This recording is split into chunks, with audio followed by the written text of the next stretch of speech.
Agora vamos falar de um dos melhores contadores de história do mundo, que resolveu dedicar o seu novo livro a uma sociedade secreta rodeada de mistérios. O repórter Jorge Pontual conversou com o escritor Dan Brown para entender como a maçonaria, que para muitos tem ligação até com o satanismo, atraiu uma lista tão grande de líderes históricos, inclusive aqui no Brasil.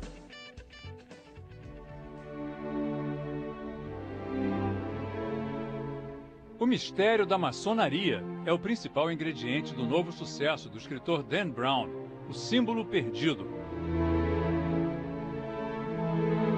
O autor do mega sucesso O Código da Vinci contou ao Fantástico que no livro anterior ele pergunta o que aconteceria se Jesus não fosse divino, mas apenas um profeta.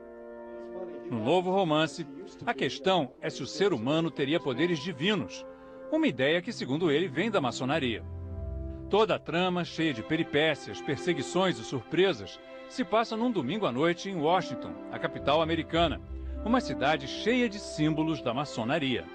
Alguns são bem evidentes, como o obelisco, símbolo da divindade, encimado por uma pirâmide que representa a evolução do ser humano. A influência dos maçons se refletiu na criação da Biblioteca do Congresso Americano, hoje a maior do mundo. Um dos momentos mais emocionantes do livro é quando os heróis entram aqui no salão de leitura da Biblioteca do Congresso Americano, descrito como o salão mais bonito do mundo. Eles estão fugindo de uma equipe da SWAT e se escondem entrando por esta porta. A República Americana foi criada por um grupo de maçons, entre eles Benjamin Franklin, John Adams e o primeiro presidente George Washington.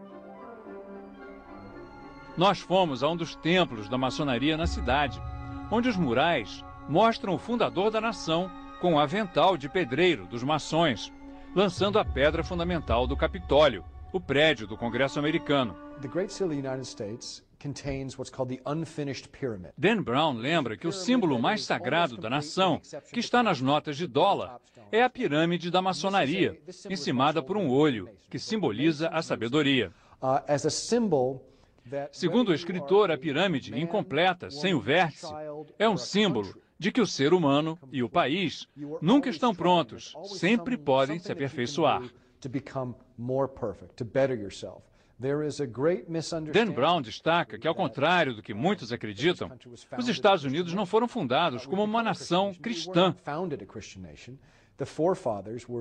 Os fundadores eram maçons que seguiam o deísmo, uma religião universal, que usa os símbolos de todas as crenças e acredita que todos os homens nascem iguais, com o direito à liberdade de culto.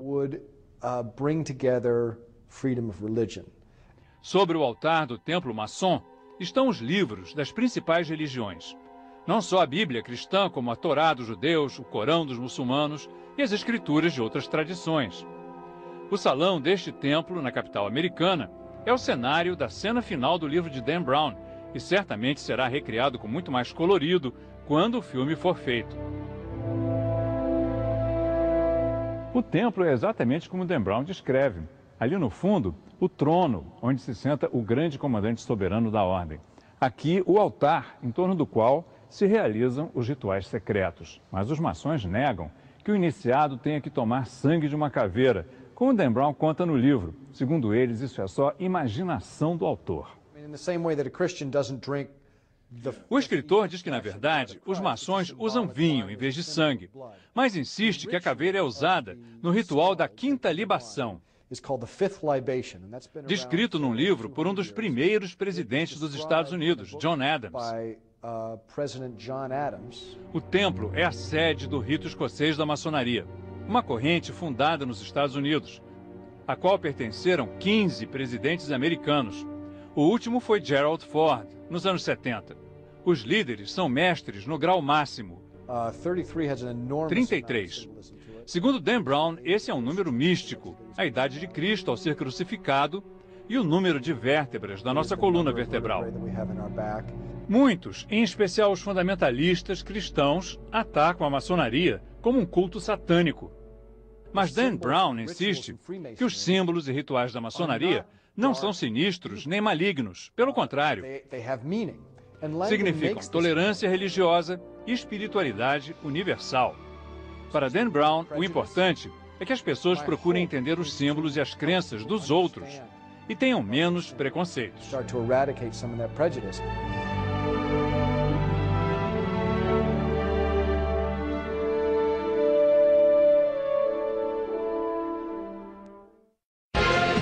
São séculos de influência na história do país. Anos de mistério em torno de uma instituição feita para poucos, a maçonaria. O Jornal do SBT mostra agora quais são os símbolos secretos da chamada loja e qual é a função dos maçons. A reportagem é de Léo Santana. A antiga construção no centro do Rio de Janeiro impressiona pelos detalhes. Logo na entrada do Palácio Maçônico, o mais antigo do Brasil. Imagens que representam a fé, a esperança e a caridade. Além de dezenas de outros símbolos que estes jovens aprendizes procuram entender. O intuito real é isso, é buscar o conhecimento, é buscar melhorar. O único caminho para eles foi se converter à maçonaria, uma sociedade criada há quase 300 anos na Inglaterra, que só aceita novos integrantes indicados por quem já frequenta uma das chamadas lojas. Ambientes como este, que lembram uma igreja, sempre com estrelas no teto, altar e uma Bíblia. Mas é um espaço aberto a todas as religiões. Elias é católico e Luiz, judeu.